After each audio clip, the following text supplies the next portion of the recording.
Thank you for joining us today on Talking Sense. I have Alec Darrell here with me again from our Conway office. I know I use you a lot, Alec, on the show.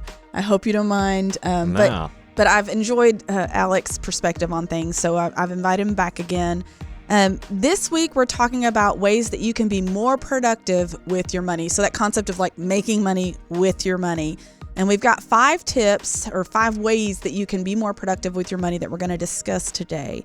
I think a lot of people ask us, what do I need to do to make money with my money? And you know, with our industry, we're often going to talk about investing, but most of these are really just about day-to-day steps you can take. So in case you were worried that we're going to get into some deep investing, or maybe you were hoping we were going to get into some deep investing concepts, we're going to be more talking about day-to-day decision making. So the first one we're talking about is getting a bank account with interest. The key here is, you know, a lot of people don't realize that you can have a checking account that earns interest, or they don't really understand how their savings accounts work. So we know that building an emergency fund is essential. Everybody needs one. I understand that sometimes it feels overwhelming to do that, but getting started and building that is critical. Earning interest on that money is icing on the cake. And it's a great way to grow that account without even having to lift a finger beyond your putting the original balance in there. Now, the amount you earn in interest is certainly based on what you've got in the account, but you have options when it comes to this. You know, a lot of times you have the option of a high yield savings account. I'm going to add a caveat here that high yield is a relative term because some banks have high yield savings that is earning almost nothing, but you also have money market accounts. So let's talk about the differences between those, Alec, and I'll let you kind of lead with the money market accounts and how those work, and then we'll talk about high yield savings to help people understand what those are. So I have a money market account, and what it is, it's a safe way to invest cash. It's safer than investing your money in stocks if you wanted to get interest, but it's also not going to get as much return. So with a money market account, this year was a great year for money market accounts. They were probably averaging around 5%, but if the stock market were to take a dip, you wouldn't lose that money. But at the same time, the stock market was up over 20% this year, and you don't get those gains. So you're taking yourself out of the risk of the market. But it's really good for if I have my emergency savings money that I know I'm not going to touch, or if I have money that I may need in a couple of years for like a down payment on a house. I think it's a really good vehicle for that because you're getting a little bit of interest to beat inflation, get a little bit of growth. But if I need, let's say, 10 grand for a down payment on a house in a year, and that's in stocks, and the stock market crashes, your down payment could be cut in half. Or it just dips. So I think it's a really good way to get some growth on the money, but they are tied to interest rates. So whatever interest rates do, they're kind of going to track that. Yeah, that's one important part of it. You know, some people have heard of these. They're called CDs, certificates of deposit. You have to give up, you know, the ability to use that money for a period of time, but there's a fixed interest rate you're getting for that. With a money market, it is variable, and it's going to depend on what the market is doing. And I want to be clear, money market accounts usually have a minimum balance, or what you're talking about is a money market mutual fund. So that's an investment product. It has some cost to get in, has some cost to get out. You know, banks can offer money market accounts. They usually have an account minimum that you have to keep in there, or you pay a fee, but they'll have some level of interest that you can earn on there. A high yield savings account, you're not going to have the ability to write checks out of it because it is savings. Most money market accounts are checking accounts if it's at your bank. But with a savings account, the benefit is you can't touch it easily. You've got to shift money out of it before you can spend it typically.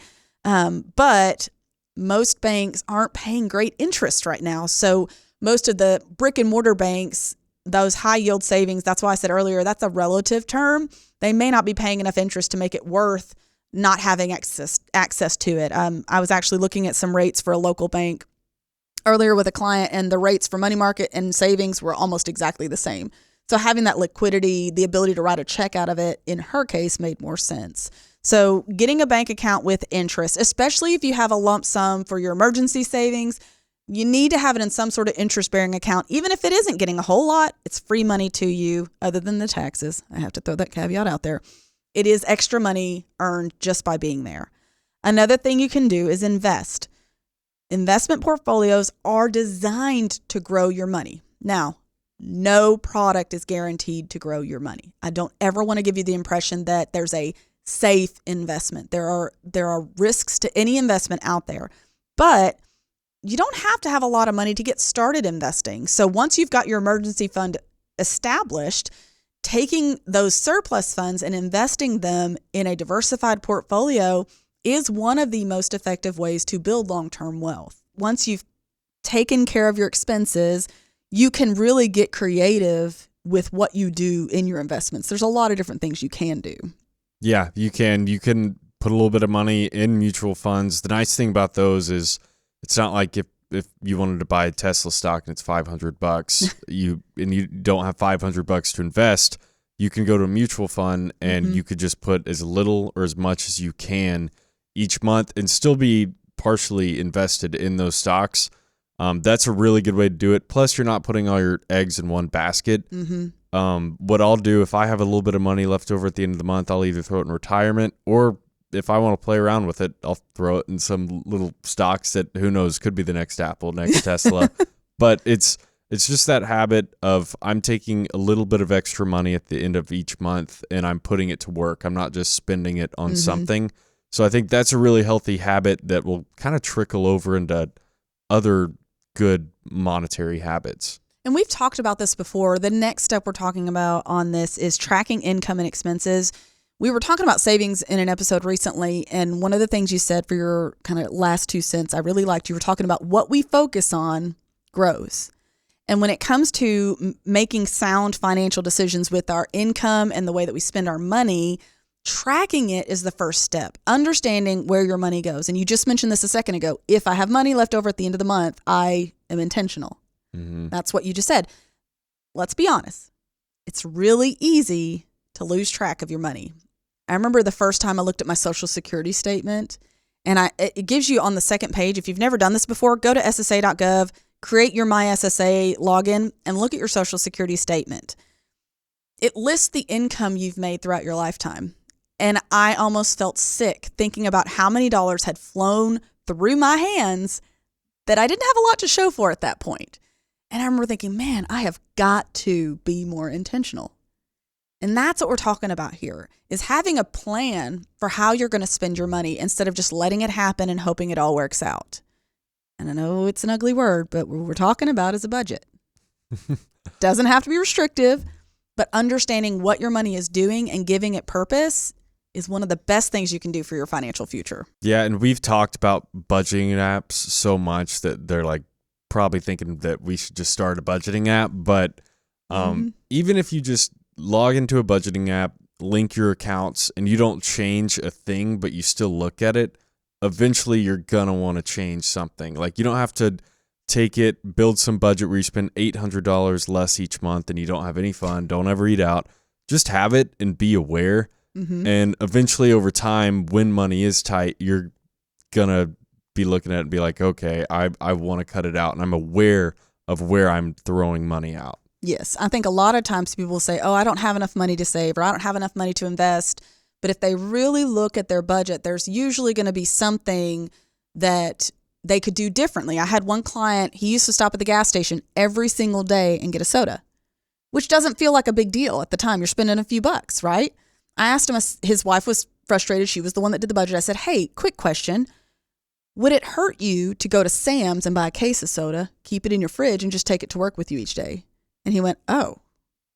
And they did the math. It was going to save them hundreds a year. Yeah. That type of behavior awareness can add up to a lot of savings for you. So we've talked about getting a bank account with interest. We've talked about investing your money. We've talked about tracking your income and expenses and being aware of them. The next thing we're going to talk about is learning about and investing in what are called capital assets. And really, this isn't necessarily saying go out and buy real estate. I want to be clear about that because it's not something that everybody needs to do. But when you're making large purchases, pause and think, is this going to grow in value over time, And if not, is it necessary? If I'm going to spend a ton of money on something, is it necessary, or does it increase in value over time? Or is this really just kind of a whim and I need to pause and maybe not buy it? Because that adds up. I can't think of how many, honestly, watches. I have bought probably 5 different Fitbits and 2 Apple Watches in the last 8 years. If they were Rolexes, they may go up in value, but, but these aren't. Not. Yeah. If I had just slowed down and done the research, I would have ended up where I am now without having bought these others along the way. Mm-hmm. But at the time, I was like, by golly, I need it today. Yeah. When it wasn't something that was going to ultimately meet my needs.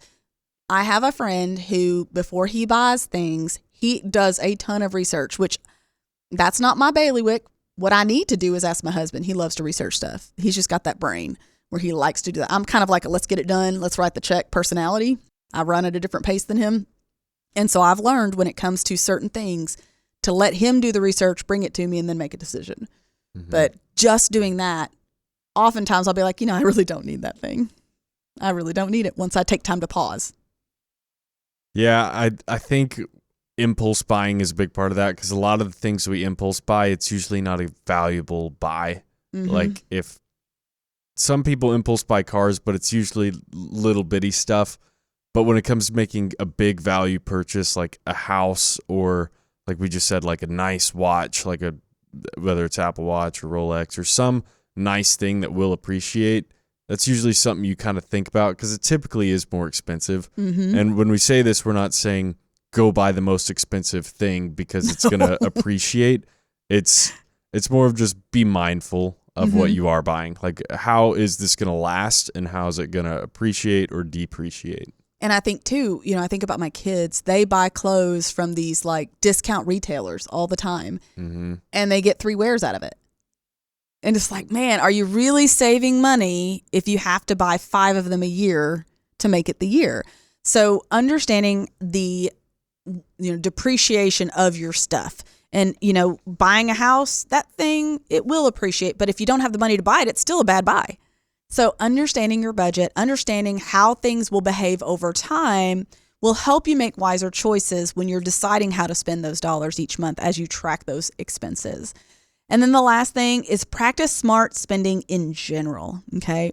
Whether you're working on building savings, investing, knowing where your money goes, it's also important to just spend wisely.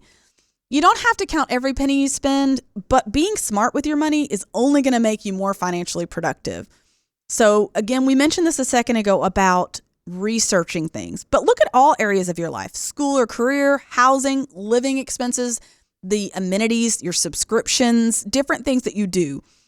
Are there areas that you are paying for something that you're not using? Cut those out. If you're not using that gym membership, just cancel it. Go a different route. Don't let yourself keep paying on something because you haven't taken the time to analyze it, okay? Everyone's circumstances are different, but you might be surprised at the things that you might be missing out on because you're not really focusing in. And my daughter says she's got to lock in. That's the phrase. Here we go. I'm going to use some kid terminology. Lock in. You got to lock in. But I've found that to be true in my life. What about for you, Alec? Kind of going back to what you said about your friend who is going to the gas station mm-hmm. and buying a soft drink. I kind of had that realization. I would buy Celsiuses at Come and Go, and I could just go to Kroger and get them for cheaper. Mm-hmm. And, I'd be spending way more money, as well as like eating out. Like, I can bring food from home and it's still food. It's better for me, you. Cheaper. Yep. And I'm saving money on it. And that was really eye-opening, is making my money kind of work better for me. I guess go a little further, because I could buy a 12-pack of Celsiuses, I don't know, for $10. And if I go to a gas station, like one of them is $3. So I'm already spending a quarter of the price at Kroger. Or eating out, that can cost, I don't know, $15 is really where you're going to land. Yeah, fast food is even expensive now. But if I cook at home, like that could be, like I was saying in an earlier episode, like my grocery bill was $60, $70. Mm-hmm. So that's 3 meals a day for 7 days a week. So, smart spending. How am I making my dollar work for me? Yeah, and I think that's really the overarching method here is like understanding how to put your dollars to work for you instead of letting them just slide through your hands. So it's time for our last 2 cents. Alec, I'm going to let you go first. For my 2 cents, I think just being aware and knowing where your dollars are going and what's coming in and how your dollars are going out. So like I was just talking about, am I overspending for this or am I spending for something that I don't even need? Just being aware of where your income's coming, have a budget, know what it's going to, and seeing, can I trim some fat off of the money that I'm spending? Yeah, and I think just like anything else, what you focus on is going to grow. So if you find that you don't feel in control, I think the first place to start is budgeting and figuring out and like analyzing what you're doing now. And then you can make some decisions about, as you said, trimming the fat. But being focused in on shows like this one, educating yourself is going to help you build that confidence that you may feel like you don't have yet. So thank you for joining us on Talking Sense today. I hope these different concepts have been helpful to you, whether it's been spending you're trying to get under control or it's been managing your income. You have the power to make wise choices with your money and really put those dollars to work for you. Have a great week. We'll catch you next time. Thanks for listening to Talking Sense. And if you like what you hear, make sure and subscribe to the podcast to get all the newest episodes. The Jim Wealth team is available to you 24/7 at info@getreadyforthefuture.com or by calling our offices at 866-653-PLAN. That's 866-653-7526. And while we like to have fun here, we're also financial advisors, and that means disclosures. You should personally consult a financial advisor before making any investment, and no strategy can assure success. Securities offered through LPL Financial, member FINRA SIPC. Investment advice offered through Independent Advisor Alliance. Independent Advisor Alliance and Jim Wealth Financial Advisors are separate entities from LPL Financial.